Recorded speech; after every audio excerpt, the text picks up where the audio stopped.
Eh bien bonjour, bienvenue sur la chaîne DDA Prod Game, je suis Dédé et donc aujourd'hui je vais vous présenter une partie de Battlestar Galactica, donc un jeu de Koei Konetsa qui date de 2014, édité par Edge, un jeu FFG bien sûr. Et donc aujourd'hui, ce jeu, j'y joue toujours. Et ce jeu, je vais vous le présenter dans un mode personnel, un mode solo. Alors un mode coopératif, hein, qu'on pourrait très bien aussi jouer à plusieurs. Alors à la base, pourquoi créer ce mode-là? Puisqu'en fait, ce jeu est un jeu donc semi-coopératif. On joue ensemble, mais il y a éventuellement un traître, un Cylon parmi nous, qui va faire tout pour faire échouer la partie aux autres joueurs, donc avec des objectifs bien sûr différents. Alors c'est un jeu de 2014, mais c'est un jeu qui a eu plusieurs extensions, hein, donc Pegasus, Exodus, Renouveau. Donc moi j'en ai possède deux, hein, je prendrai certainement la dernière un peu plus tard. Alors pour cette partie solo, je vais jouer avec le jeu de base, Battlestar Galactica, plus l'extension Exodus, puisque je vais vous faire voir, il y a quelques petites améliorations que je trouve sympa à jouer en solo, qui sont pas indispensables, hein, mais qui rajoutent du fluff quand on joue seul, et je vous conseille. Donc, c'est beaucoup plus sympathique. Maintenant, si vous jouez à plusieurs, en coopératif, vous pouvez très bien vous passer de cette extension et jouer qu'avec le jeu de base, ça change pas grand chose sur la méthode. Voilà, écoutez, on va commencer. Alors juste avant, je vous parlerai un peu de l'histoire si vous ne connaissez pas ce jeu, qui pour moi est un des meilleurs jeux que j'ai dans ma ludothèque. Et c'est un jeu où j'aime jouer souvent, y revenir seul ou à plusieurs. Alors, c'est vrai que c'est un jeu que quand on joue en semi-coopératif, il est intéressant à partir de 3-4 joueurs et de beaucoup moins si on est moins de 3. Donc si vous êtes seul ou deux, vous pouvez très bien jouer avec donc, mon mode solo, mon mode coopératif. Alors je vous ai dit Battlestar Galactica, un jeu de 2014, que dans ma ludothèque, si vous regardez dans ma playlist, j'ai intitulé Ameritrash. C'est pas tout à fait vraiment un Ameritrash traditionnel. Alors bien sûr c'est un jeu ambiance, c'est un jeu qui est basé sur la série Battlestar Galactica, très connue, mais surtout sur la dernière série canadienne, excellente série, une de mes préférées, si ce n'est ma préférée au niveau de la science-fiction.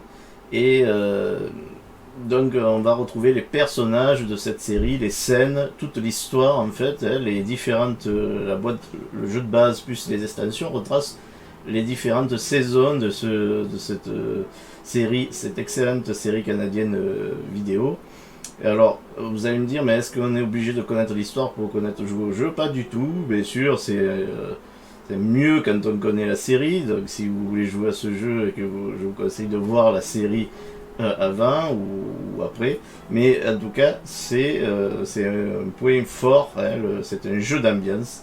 Toutes les cartes sont illustrées avec des tests, avec du fluff qui correspond à la série. Et donc vous pouvez vraiment vous plonger, vous immerger dans l'histoire et revivre des épisodes, des scènes de la série. Alors par contre dans les mécanismes, c'est pas tout à fait un Ameritrash traditionnel, puisque si on a bien un jeu d'ambiance, on a quand même là un jeu qui n'est pas basé sur des GDD. Même si on a un dé pour les combats, le gros en fait, du mécanisme va se faire avec des cartes, hein, donc des petites cartes compétences, voilà, qu'on a de différents types. Alors, on a des cartes, moi j'incrusterai plus tard, je vous incrusterai des images en montage, mais on a des compétences politiques, commandement, tactique, pilotage, ingénierie, puisque nos personnages vont avoir ces compétences pour résoudre ce qu'on appelle des crises, donc des moments difficiles qu'il va falloir passer Alors, si vous connaissez pas le jeu, si vous connaissez pas l'histoire, en gros c'est quoi? Nous sommes des humains dans un futur très lointain, dans un monde vraiment de science-fiction, où les hommes ont colonisé 12 colonies dans l'espace, 12 planètes, et ils ont le souvenir vague d'être partis d'une planète à l'origine, mais ça fait partie des mythes. On a Kobol, d'ailleurs c'est l'objectif de notre partie, c'est d'atteindre Kobol, où les hommes sont arrivés avant de fonder les 12 colonies. Puis même dans les récits les plus fous, les plus mythologiques, on parle de la Terre. Mais ça, c'est bien sûr dans la première série, c'est pas l'objectif. L'objectif, c'est d'arriver à Kobol. Donc nous sommes des civilisations, on va dire, poussées, qui peuvent aller dans l'espace, qui ont des vaisseaux, et qui un jour mènent tellement leurs recherches loin qu'elles sont attaquées par des robots, en fait, par une sorte d'intelligence artificielle qui vient pour éliminer les hommes, carrément les éradiquer. Ce sont ce qu'on appelle les Cylons. Et les Cylons donc, vont détruire les 12 colonies, et les survivants de ces 12 colonies vont se regrouper dans une flotte commandée par le seul vaisseau de guerre qui a résisté à l'attaque, c'est le Battlestar Galactica. Donc si vous avez vu la série, c'est parce que le Galactica est un vieux vaisseau qui a 30 ans, déjà, et qui était presque devenu un musée, et qui n'a pas toute la technologie, notamment informatique et tout ça, Internet qu'ont les nouveaux vaisseaux, et donc les nouveaux vaisseaux vont être paralysés par des virus informatiques, tandis que l'ancien vaisseau va pouvoir comme ça survivre et échapper à la destruction, et il va prendre le commandement de la flotte de vaisseaux civils qui a échappé aussi à la destruction, avec donc plusieurs dizaines, je ne me rappelle plus le chiffre exact, mais je crois autour de 50 000 survivants en fait, qui vont partir dans l'espace, fuir les Cylons qui les pourchassent pour les détruire, et essayer de gagner un nouvel endroit, un nouveau paradis, enfin un nouveau asile en fait, où ils pourront vivre. Et dans le premier temps, c'est de gagner la Kobol, la planète d'où viennent les hommes qui ont fondé les 12 colonies. Voilà, donc en fait, bon, au départ, les Cylons ils sont connus comme n'étant que des machines, pas aussi bien des vaisseaux ou des robots humanoïdes. Ce qu'on apprend dans la nouvelle série, en fait, c'est qu'en fait, ça se passe 30 ans après la première guerre contre les Cylons, où il y avait la paix, en fait, une paix relative avec les Cylons, qui étaient que des machines, puisqu'il y a eu 2 séries, il y a une vieille série et la nouvelle. Et dans la nouvelle série, ce qui se passe, c'est que les Cylons ont créé une nouvelle génération de robots qui sont en fait, qui ont apparence vraiment humaine, avec de la peau, avec presque indétectable, sauf avec des tests vraiment poussés, et qui sont bien sûr quand même des machines, beaucoup plus forts que les autres humains, mais ils peuvent se fondre comme ça dans la population, et ils vont se fondre dans la flotte, ce qui fait que c'est pour ça que c'est un jeu semi-coopératif, c'est qu'en fait, n'importe quel joueur peut être lui-même un Cylon. En fait, dans la série, le doute persiste de savoir qui est vraiment un humain, qui est un Cylon. On a de grandes difficultés à savoir. Et ces Cylons, révélés ou non, peuvent se révéler à un moment donné et trahir, bien sûr, les humains, saboter, faire des choses. Voilà donc en fait le gros de l'histoire. Donc l'objectif du jeu, c'est de gagner Kobol. Voilà. Donc la planète Kobol. Je vais l'incruster. Donc pour cela, on doit parcourir 8 distances. Donc on va faire pour cela des sauts dans l'hyperespace. Et en fait, l'amiral, chaque fois qu'il aura le vaisseau, va faire un saut dans l'espace, va tirer 2 cartes et va choisir donc la distance parcourue. Bien sûr, il y aura un coût en carburant ou autre à cette distance. Donc le but du jeu, c'est d'arriver à 8 donc de distance, arriver sur Kobol. Mais le problème étant, c'est que avant de pouvoir faire ces sauts, on a ici sur la piste, je ne sais pas si vous voyez ici sur la piste de saut, on doit parcourir bien sûr des cases.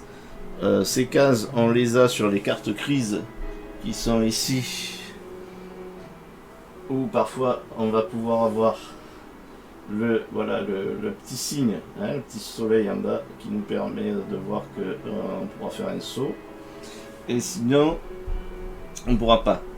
Et bien sûr on pourra prendre le risque de faire un saut avant donc avant la fin de la piste, mais avec un risque de perdre des vaisseaux civils si on saute avant la fin.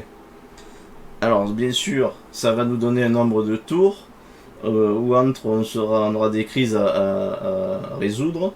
Si on ne résout pas ces crises, on risque de perdre une des ressources de la flotte, donc soit des populations, on commence à 12 de population, c'est-à-dire les 12 pions ici flottent pour les civils, ici vous les voyez, ils sont ici. Il y en a 2 déjà sur la mise en place.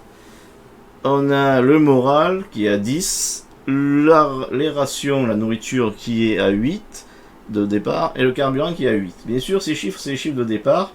On peut aller au-dessus ou en dessous en fonction des crises qu'on va résoudre, si on les résout plus ou moins bien. Pour résoudre ces crises, on aura besoin de nos... elles sont ici, on ne les voit pas, mais de nos compétences. Et chaque personnage va jouer des cartes pour essayer de résoudre, d'atteindre la crise. J'en reparlerai. Bon, je passe rapidement sur les règles. L'objet, c'est pas de vous présenter les règles, mais de vous présenter la variante coopérative et la variante solo. Alors ça change pas pour les objectifs, toujours 8. À 4, on révélera la carte, une des cartes. Normalement dans le jeu de base on révèle toutes les cartes de la première série. Là on ne le fera pas, on ne révélera qu'une carte d'un personnage que je choisirai au lieu de toutes. Parce qu'il n'y aura qu'une seule carte en fait pour savoir la nature du personnage. Ce sont ces cartes là et je vais vous expliquer comment on les forme dans le jeu solo coopératif. Donc on n'en aura qu'une seule par personnage. Donc voilà, l'objectif c'est le même, atteindre les 8 de distance. Alors avec ces cartes, bien sûr pour savoir la nature de nos personnages, on part comme dans le jeu de base en tout cas pour 4 joueurs. Les joueurs, je vais vous les incruster ici, comme ça vous les verrez, les personnages. J'ai tiré au hasard. Alors j'ai tiré au hasard, mais en prenant soin d'avoir un personnel, un leader politique, un chef militaire et un pilote, pour que ce soit équilibré. Maintenant, vous pouvez très bien, si vous voulez rendre le jeu plus difficile, tirer complètement au hasard. Il faut savoir que là, le hasard a fait que j'ai tiré le chef Galen Tyrol, donc qui est un mécanicien, Laura Roslin, qui est la présidente dans la série et que ça tombe bien, sera notre présidente pour la partie. Et pour l'amiral, j'ai tiré Sol Tig, qui est normalement le commandant second, mais Adama, je ne l'ai pas tiré, donc ce sera lui l'amiral. On va dire qu'il est occupé à autre chose pendant ce temps, où il est malade. Et on a Kara Starbuck, qui sera la pilote, un personnage emblématique de la série. Et alors chaque personnage a aussi des compétences propres qu'il peut jouer une fois dans la partie ou à chaque tour avec des défauts et des avantages. Alors, on a 4 personnages. Pour 4 personnages, normalement, le jeu nous dit on prend 6 cartes, vous n'êtes pas un Cylon, et une carte, vous êtes un Cylon. Donc voilà. Sauf que dans le jeu, on les met toutes. Là, on va tous en tirer juste une. À cela, j'ai rajouté la carte sympathisant. Donc en fait, on a un deck de cartes au départ de 6, vous n'êtes pas un Cylon, un Cylon et une sympathisant. Alors vous me direz, on a quand même pas mal de chances de ne pas avoir du tout de Cylon dans la flotte. Alors le jeu est quand même assez difficile, sans ça, on a quand même des chances d'en avoir un ou pas. Et donc comment on révélera les cartes? Alors soit on pourra chercher par des effets de cartes du jeu, mais on révélera donc quand on sera 4 de distance, on révélera aussi une carte au hasard, enfin, qu'on choisit d'un des personnages. Alors si c'est un Cylon, on ne pourra plus le jouer. Je vous expliquerai à ce moment donné là ce qui se passe. C'est qu'en attendant son tour, on tirera au hasard dans son paquet de cartes une carte qu'on mettra dans la résolution de la crise. Et quand il sera son tour, il partira sur le vaisseau de résurrection, où il aura une action de Cylon qui est prévue dans le jeu. Il sera dans les sites Cylon, où dans l'ordre, il fera chaque action pour bien sûr nous embêter et nous rendre plus dur. Ce qui fait qu'on a un personnage de moins dans le jeu à ce moment donné là, et ça va rendre encore plus dur la fin de la partie. Alors, dans le cas du sympathisant, il n'ira pas sur le site Cylon, il restera en jeu, et bien entendu, il mettra chaque fois une carte de son paquet au hasard dans le paquet pour résoudre les crises, ce qui va nous amener une difficulté bien sûr supplémentaire. Et on pourra bien sûr le mettre en prison, tout comme le Cylon avant son tour, on peut très bien le mettre en prison pour empêcher qui joue son tour. Donc on verra si le cas se présente, je vous montrerai. Sinon je pense que je referai une partie avec l'extension Exodus pour vous montrer ça aussi. Donc là j'ai mon deck, je l'ai préparé. 6 vous n'êtes pas un Cylon, 1 vous êtes un Cylon et une sympathisant. Je mélange. Et je vais en mettre une sous chaque personnage, bien sûr, et je ne la regarde pas, bien entendu, c'est secret. Là, j'ai 2 chances sur 8 d'avoir un personnage ou 2 personnages qui vont, sur 4, qui vont disparaître. Alors, si vous voulez plus de difficulté et que vous trouvez que c'est trop facile, et que vous voulez plus de Cylon, et il est assez simple, vous tirez pas au hasard, mais vous prenez le personnage Gaius Baltar ou Boomer, et eux rajoutent une carte, vous êtes un Cylon dans le deck. Ça veut dire que de 8, on passerait à 10 avec ces 2 personnages. Avec 3 cartes, vous êtes un Cylon et une carte sympathisant. Donc là, vous avez quand même de grandes chances de perdre des personnages en cours de route. Et j'ai fait une partie comme ça, où je me suis retrouvé avec 3 personnages. 2, vous êtes un Cylon et un sympathisant. Et donc, bien sûr, j'ai perdu, puisque c'était déjà difficile. Et là, c'est devenu impossible. Donc si vous voulez plus de difficultés, il suffit de prendre des personnages comme ça, c'est prévu dans les règles, qui rajoutent des cartes. Vous êtes un Cylon. Donc si vous jouez à plusieurs, ça va rendre plus difficile le jeu. Alors je mets au hasard, allez hop, c'est parti. Et je ne les regarderai que... Alors oui, je vous ai dit, on va en révéler un au moment 4.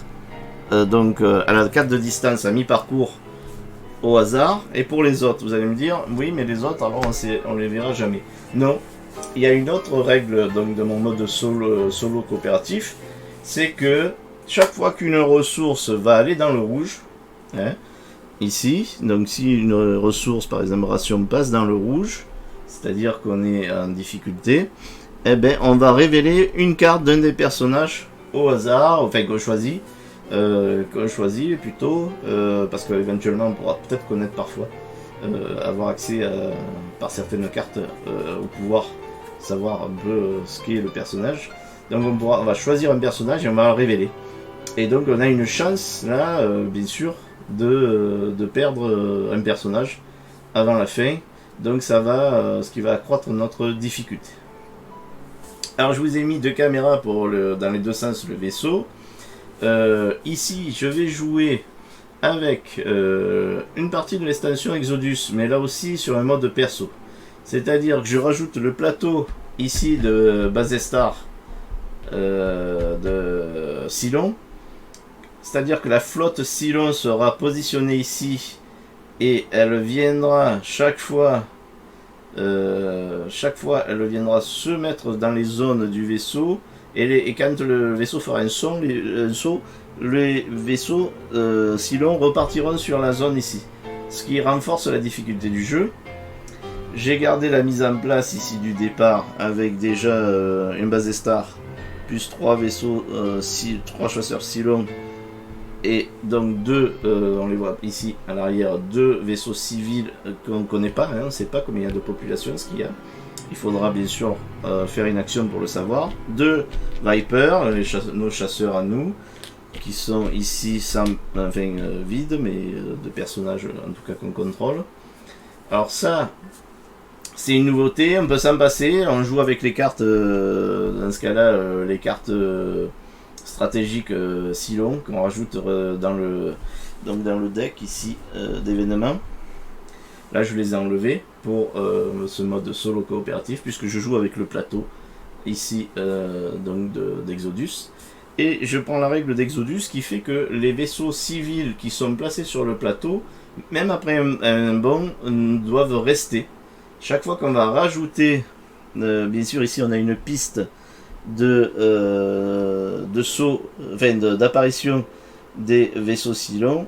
Chaque fois qu'on va l'utiliser, tiens je vais mettre j'ai oublié un petit marqueur. Chaque fois qu'on va l'utiliser, eh ben, on va voir qu'on va rajouter des vaisseaux civils qui sont révélés. Et donc ces vaisseaux civils vont rester sur le plateau de jeu, même après un saut.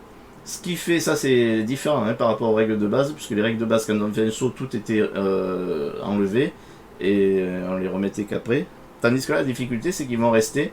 Donc ce qui fait qu'on a des risques plus importants de perdre de la population, et il faudra les déplacer ou les protéger plus durement. Alors nos personnages sont ici placés sur le Galactica. Ici on a le Galactica et on a bien sûr le vaisseau One, le vaisseau présidentiel, qui est ici. Donc ici on a le Colonial One, où on a Laura Roslin qui démarre ici. Chaque personnage a son lieu de départ. Donc on a des lieux qu'on va pouvoir explorer et où on a des actions possibles. Donc pour ceux qui connaissent le jeu, je passe vite. Sur le Galactica, on a l'infirmerie, où on peut soigner donc les personnages. On a la cellule, où ils sont enfermés et puis il faut réussir un test pour pouvoir sortir de la cellule. On a l'arsenal pour pouvoir combattre les troupes d'abordage Cylon qui sont représentées ici par des crans. Ici, ils réussissent à rentrer dans le vaisseau complètement, on a perdu. On a le pont où on peut lancer les Vipers ici, où les pilotes aussi peuvent monter dans les Vipers. Ici, nous, on n'a que Starbuck, pardon, qui peut monter dans un vaisseau et qu'on pourra faire combattre. Donc le chef Tyrol, lui, commence aussi sur le pont. On a le laboratoire de recherche pour pouvoir piocher des cartes, une carte compétence tactique ou ingénierie si on veut. Ici on a les communications où on peut regarder les vaisseaux civils, deux vaisseaux civils et les déplacer. On a le quartier de l'amiral si on veut choisir d'envoyer un cellule pour envoyer un cellule un personnage. Ça peut nous servir pour le sympathisant ou le Cylon. Ici le contrôle d'armement où on peut tirer avec le Galactica sur un base star ou sur des chasseurs Cylon. On a la passerelle qui nous permet d'activer deux Vipers sans personnage à bord. Ici, d'après les lancements rouges, on peut deux dans la même ou 1-1. Et ici, on a la zone de contrôle PRL qui est une action qui nous fait sauter, pour faire sauter avant le Galactica dès qu'on est arrivé dans le bleu avec un risque. On a le contrôle PRL qui nous permet de faire ce bond. Mais il faut venir avec un personnage ici pour faire ça. Alors bien sûr, le Galactica peut subir des dommages et perdre des zones qu'il faudra réparer, blesser les personnages à bord. Et on a les civils. Donc au départ, on est déjà attaqué, puisqu'on fuit déjà on est en train de fuir les Cylons. Voilà donc pour la mise en place. Alors je répète, les différences pour le mode solo coopératif, c'est qu'on part au départ sur pour 4 joueurs, 6 cartes vous n'êtes pas le Cylon, plus une carte vous êtes Cylon, plus une carte sympathisant. Voilà, comme mélange, et on en donne 4 au hasard aux 4 personnages qu'on ne connaît pas, on ne sait pas leur nature, et qu'on révélera une à mi-parcours à partir qu'on passe le 4, la 4e zone de distance vers Cobol, et une chaque fois que une des ressources va passer dans le rouge. Donc à un moment donné, on va résoudre tout le monde si on est mal, quoi. On va voir. Donc si personne n'est Cylon, on va pouvoir continuer avec tous les personnages, sinon on va perdre un personnage que l'on ne remplacera pas. Alors dans le mode le mode difficile, enfin le mode normal du mode coopératif, on ne remplacera pas le personnage.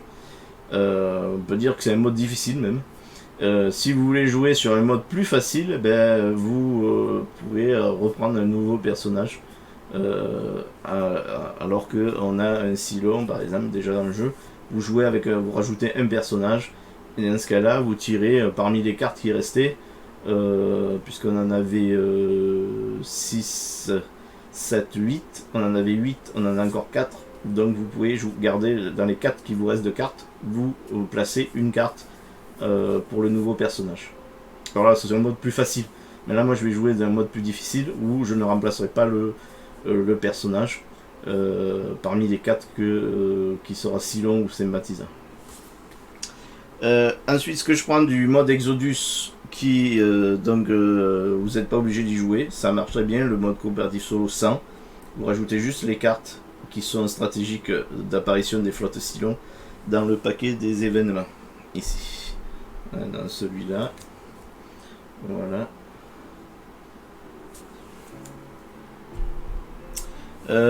Ensuite, j'ai rajouté aussi, pour avoir plus de fluff en solo, puisqu'on a l'extension Exodus, on va en profiter. Alors là, je ne suis pas les règles d'Exodus, hein. C'est que j'ai mis des personnages que l'on pourra rencontrer, 3 personnages, parmi les cartes ici, les cartes alliées. Vous avez, j'ai tiré 3 cartes. Alors j'en ai enlevé certaines, hein, puisqu'on joue sur le jeu de base. J'ai enlevé quelques personnages qui étaient qui apparaissent plus longtemps dans la série. Mais j'en ai gardé certains. Bon, vous pouvez jouer avec toutes. On enlève quand même les personnages qui sont nos personnages de nous, ils peuvent pas être en allié. On en tire 3, c'est prévu dans les règles d'Exodus. Et on les met dans des lieux du Battlestar Galactica. Et quand un personnage ira dans le lieu, il rencontrera l'allié. Voilà, par exemple. Ici, c'est Douala. Et en fonction d'un jeton, en fait, influence, il y aura une action bénéfique ou négative à la rencontre. Ce qui correspond, en fait, aux événements et ce qui est éventuellement aux trahisons ou aux effets torturés des personnages dans la série. Donc je trouve qu'en solo c'est pas mal, vous n'êtes pas obligé en coopératif, vous pouvez l'enlever. Mais je trouve qu'en solo c'est pas mal, ça va rajouter un peu de fluff à la partie. Donc je l'ai gardé. Alors maintenant les amis, avant de commencer la partie, il nous reste encore un point des règles du mode coopératif solo à voir, hein, que je n'ai pas expliqué encore, j'ai failli oublier. C'est le paquet destiné qui est ici. Donc ce paquet destiné, ce sont les cartes qui vont venir, des cartes compétences qui constituent ce deck, qui ont été pris et mélangés au hasard, qui vont venir se rajouter sur le test. Et ces cartes, bien sûr, c'est la part de hasard, c'est la part de difficulté aléatoire que l'on ne connaît pas, ce qui nous permet d'avoir une certaine incertitude dans le test et nous donner un côté du stress, hein, puisqu'on n'est pas sûr, même en atteignant le score, de réussir, puisqu'on peut avoir des cartes qui viennent augmenter la difficulté ou nous nuire.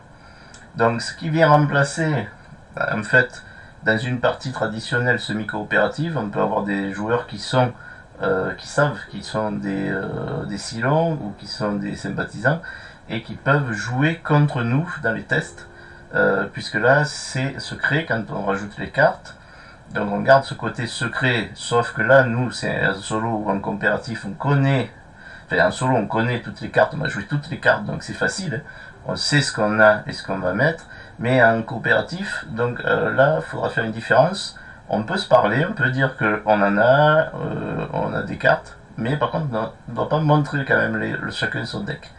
Donc, et on a la part d'incertitude bien sûr par rapport au résultat du test. Hein, donc ça c'est la grande différence. Puis comme c'est plus facile en solo et en coopératif, puisque quand même on peut savoir à peu près si on peut réussir ou pas le test, je double le nombre de cartes qui constitue ce deck de destinée. C'est-à-dire que le deck passe à 20 cartes et on va jouer chaque fois 4 cartes. Ce qui fait une part quand même assez importante, puisqu'on a des cartes qui vont entre 1 et 5. Donc si on a des cartes de 5, ça fait déjà une augmentation très importante. Ce deck, on va le constituer de 20 cartes, j'ai dit. Donc on va en prendre 4. 2 du dessus et 2 du dessous du deck de chaque carte compétence. Et donc on va constituer, une fois qu'il sera fini, on remélangera les cartes et on les refait. Et on reconstituera ce deck destiné afin d'avoir toujours à disposition pour les tests ces cartes. Autre point, c'est que lorsqu'il y aura un Cylon révélé, surtout lorsqu'il y aura un sympathisant, le sympathisant, son deck de cartes compétent sera aussi retourné, mélangé, et il en jouera une carte du deck du sympathisant au hasard des cartes qu'il dispose, ce qui va ajouter aussi un côté aléatoire. Et pour dans le cas d'un joueur Cylon révélé, enfin d'un personnage Cylon révélé, on rajoutera une carte de plus aussi par joueur Cylon révélé. C'est-à-dire qu'on passera de 4 à 5 s'il y a un joueur Cylon, plus une aussi du sympathisant mais pris de son deck au hasard. Donc ce qui va nous rendre les tests de plus en plus difficiles si jamais il y a des Cylons ou des traîtres parmi le deck. Donc une fois qu'on a pris les cartes, on mélange et on va pouvoir constituer le deck destiné. Donc voilà pour les explications. On a constitué notre deck destiné ici et on est prêt donc pour la partie. Donc là je vais vous montrer la partie dans une deuxième vidéo parce que ça fait déjà une vidéo assez importante pour les explications. Donc je vous dis à bientôt et à suivre. Donc n'oubliez pas de mettre un pouce si vous aimez pour nous soutenir. N'oubliez pas de vous abonner pour pouvoir avoir accès aux différentes vidéos. Et donc très vite, vous avez, je la mets dans la foulée, la partie entière, donc avec mon mode solo coopératif pour vous montrer cette partie. Donc en attendant, portez-vous bien et je vous dis à ciao, à bientôt.